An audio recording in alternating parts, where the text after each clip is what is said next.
Hello, my name's Anthony Raymond and I'm talking to you from Autohaus Hamilton Sales. Very privileged. Have my favourite car, probably my favourite car in the whole world, the Porsche 959. It isn't mine, sadly. It's been loaned to us by a very good customer who has trusted us with his car, which I thank him for profusely. 959 is a special car for all sorts of reasons.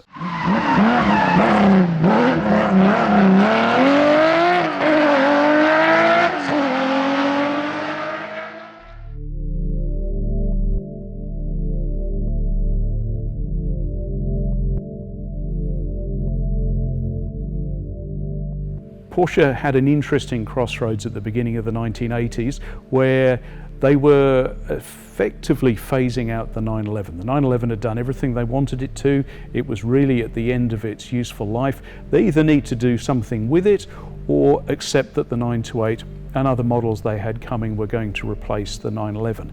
If that had happened, I don't think I'd be making this video today. I don't think we'd be having this sort of a conversation. A new managing director called Peter Schultz had a wonderful meeting where they were talking about the end of the 911, and on a chart on the wall had the year of it disappearing, which was going to be in the early 80s.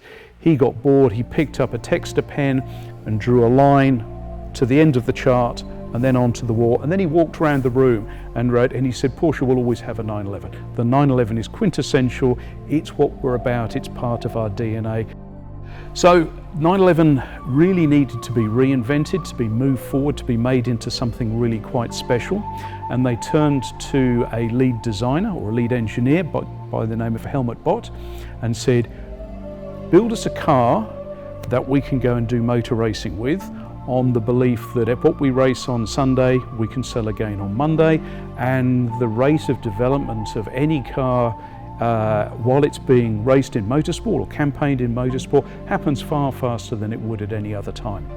So he went away, had a bit of a think, he came back to Schultz and sat down and said, we need to produce a Group B rally car. Group B had just happened. These were things like Metro 6R4s, Ford RS 200s, Peugeot 205 T16s. All of a sudden, manufacturers had taken the sort of money that they'd been putting into Formula One or Group C racing, take Group C sports car technology, and were making cars that would travel through the forest incredibly quickly.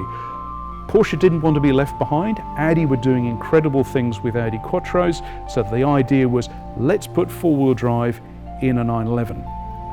Helmut Bott went away and he came up with a wish list and had a design project which was initially called Group B. German spelling, wasn't called 959 till a little later on.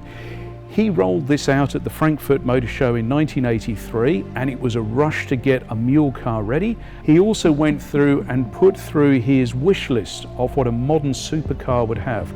This, I believe, was the first time Porsche made an actual supercar. They produced 911s, they produced sports cars, they'd even produced turbos. They were very quick, they were very effective. This was a supercar. This moved the bar to a whole new level of driving. He also went through with a wish list of all sorts of things that he wanted on his supercar. A lot of these hadn't been invented yet. This car has magnesium hollow wheels. It has a tyre pressure monitoring system. Now, you have tyre pressure monitoring system on most cars that are available today. No one had ever fitted this to a car. No one had thought about how it was going to be invented. Also, every four-wheel drive system at the time was very simple, had 3 differentials, and you could lock them up. That was about as far as four-wheel drive technology got. This, with its PSK or Pusher Stürmer connection, was a variable all-wheel drive system. It had the ability to sit with 50-50 four-wheel drive, so everything was locked up. It had the ability to shift almost 80% of the torque to the rear wheels. It used planetary clutch setup. It was very clever. It was worked by a computer. It could be driven automatically or have driver input. But all of that technology made 30 years later, it's really as good as any four-wheel drive system was on a motor car. Lots of clever things again popped out. Double wishbone suspension. There's Porsche are making a big song and dance with the current 992 GT3 has double wishbone suspension on the front. They did it here on a 1986 model. There are other unusual things. There's an external oil filling tank. Now Porsche hadn't visited that since 1972. For the true Porsche aficionado out there, 72 cars or oil flap cars had an external flap to the dry sumped oil tank, always on the passenger or right hand side. This car has the same. The car was sold originally in 2 levels of trim, and I'll come back to that in a second, but the Comfort, which this isn't, was the most prolific car. That had height adjustable suspension dynamically on the move. It also had the ability to adjust the stiffness of the suspension, adjust the stampers on the move. People with PA, SM Porsche out there go, wow, I've already got that on my car. But this didn't happen in 1983. This had to go and be invented. So this was there were so many firsts. The car was made out of Kevlar. It had to look, sound, feel, drive like a 911, but it had to be awesomely quick. Clever thing about this body, and it really doesn't do much in the way of the traditional spoilers you'd have seen in the late 70s, early 80s. But as an overall body, it produces virtually no lift between here and 200 miles an hour. So they work very, very hard in wind tunnels. So when you drive it round a corner at 50 or 100 or 150 or 200 miles per hour, it actually feels very, very similar. And there was a huge amount of effort. So it went from being a great idea and a Frankfurt Motor Show. 2 years later, the production car was rolled out again at the Frankfurt Motor Show. The cost of the project had ballooned enormously, which meant when Porsche went to sell this car, the cost of producing was about 2.5 times the sale price of each car. Now, because they didn't come to Australia, I'm going to use UK numbers for a moment. If you bought one at the factory door, they were $225,000 US. That equated in the UK to £145,000 plus on roads. Back in '86, a standard 911 was about £33,000. I bought a house for the first time for £25,000. So for me to look at a car that was £145,000, the car was stratospheric. Everybody who bought one in the UK doubled their money on the day they bought it. The second-hand value quite literally doubled in value. A tatty Comfort model today arguably was worth £2 million. This car is an S, which makes it significantly more special, and I'll come to that in just a moment. So it was an amazing, amazing motor car. Most of them were produced between 1986 and 1988. Porsche produced it up until that point 337 of them. 37 were mule cars, production cars, sadly crash test cars, cars that are still at the factory on display. 292 got rolled out to customers, the rest disappeared within the Porsche organisation. I'm sure family members, I know Dr. Porsche himself took delivery of one. It then quickly went into the Guinness Book of Records. It was the fastest accelerating Porsche sports car that had ever been built. It was the first sports car to have four-wheel drive. Guinness Book of Records tested it to 197 miles per hour for a Comfort, and then they looked at the S and took it to 211 miles per hour. Now, by today's standards, that's turbo type performance. 100 kilometers an hour in 3.6 or 3.7 seconds, depending on who was testing it, is amazing. Then the FIA banned Group B. So the reason that the car had been invented and designed was stopped. Henri Toivonen had died in Corsica in Group B, and that was the final straw. The FIA believed that Group B cars were just going so quickly, it was becoming increasingly dangerous, so they cancelled it. So Porsche had this amazing car that they had designed, thought out, engineered so many fantastic solutions, and they were selling every single one at a significant loss. What were they going to do with it? Somebody suggested the Paris-Dakar, and it was entered in Paris-Dakar for 1986. It placed first, second, and they had a car that was deliberately running slowly just in case, which finished in 6th position. I think that pretty much wraps up Paris-Dakar. They didn't bother doing it again after that. So it had done its job as a performance car. And there possibly the story should end, except all of the things that were designed to go on it, into it, made it just an amazing car every time you go and look at your own car. As I mentioned, tyre pressure monitoring. Styling, well, lots of that fell down into a 993. This looks very, very 993. The air vents aren't dissimilar. Lots of very clever materials.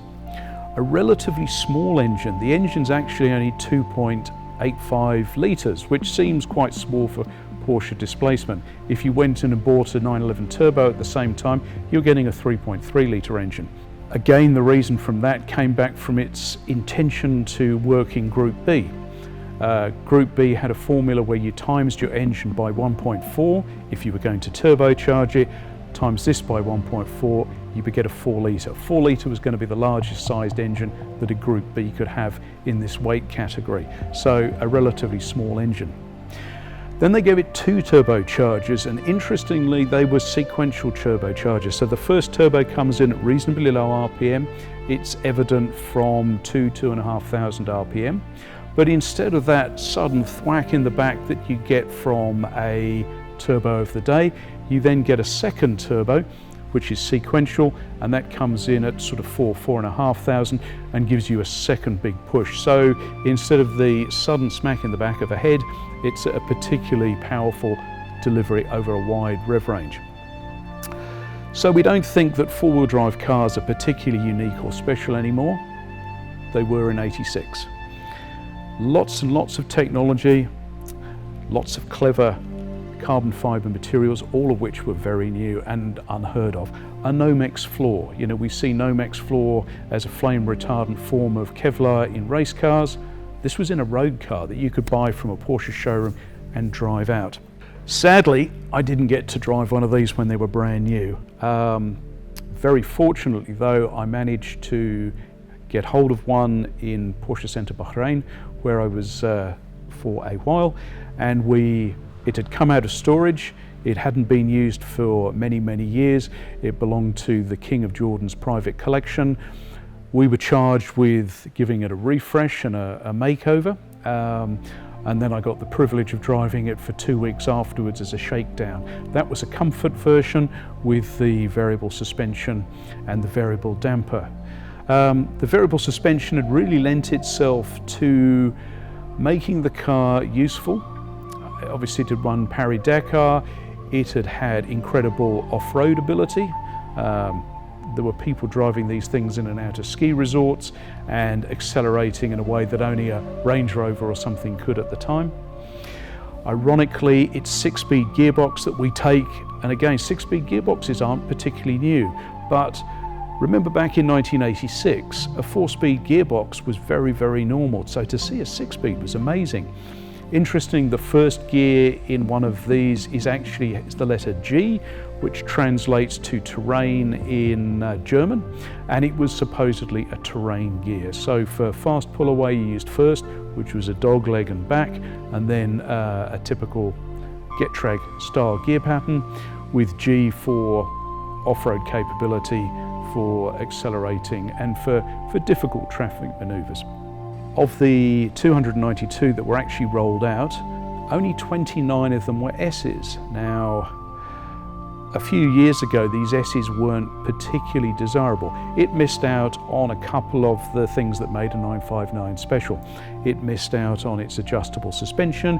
It missed out on its variable ride height. They took a lot of things out of the car to make it lighter weight. They even took central locking. They took the tyre pressure monitoring system. A lot of things were taken out. They took leather out of the car even and gave it a cloth interior. And the whole idea, this was going to be, should we say, more a a gentleman's slightly track-focused version of the same car. It was going to be lighter. They took the standard 450 horsepower from the 2.85 litre engine and they boosted it to 508. Top speed moved from 197 miles per hour to 211. An incredibly fast car, one of only 29. Really lucky to have it here. And yes, I don't think you're going to pull up next to one of these at the traffic ever. Since the car was brought into Australia, Autohaus Hamilton have done work on it. We've looked after it, which is a huge privilege. I mean, we've been servicing Porsche for nearly 55 years, so to be able to be involved with something as such a pinnacle product as this is just great. And the boys in the workshop get very excited every time it's in there, and I don't blame them. Yeah, I would dearly like to own this car. I would dearly like to drive it a lot.